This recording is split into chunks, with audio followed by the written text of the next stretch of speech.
貓山王啱到啦，咁啊呢個係5屆嘅貓山王嚟嘅，咁急不及待食咗3屆先記得要拍片。咁咧而家就攞咗呢個，咁其實貓山王係抵食嘅，究竟你見到咁細都好啦嗬。咁佢嗰個核其實都好細，咁我就而家即刻咬開睇佢咩味啊！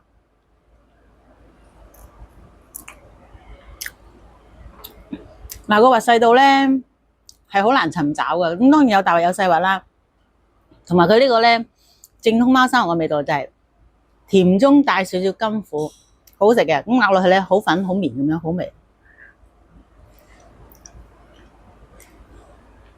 嗰個核係可以細到點樣咧？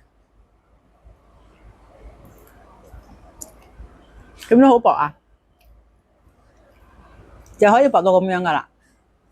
所以其實貓山王咧，你話佢貴咩？其實唔貴，佢係抵食，因為你係唔係食核，你係食佢個肉啊嘛，係咪？古代相傳咯，食完榴蓮就用翻個榴蓮殼裝翻啲水飲，咁飲完之後咧，咁據馬來西亞啲朋友就講咧，咁樣係可以清熱氣嘅，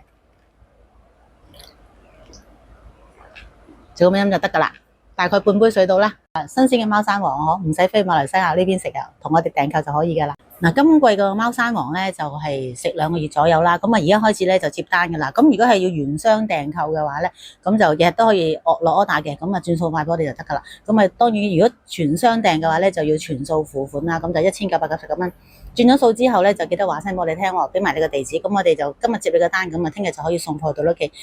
同埋我哋要重申一句就話，我哋嗰啲貓山王咧係新鮮摘落嚟嘅，就唔係話冰鮮嗰啲啊。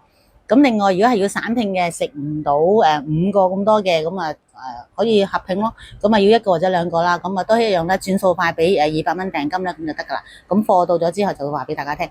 通常我哋咧，如果係散拼咧，截單嘅時間咧就係逢星期5嘅中午12點鐘之前就係截單噶啦。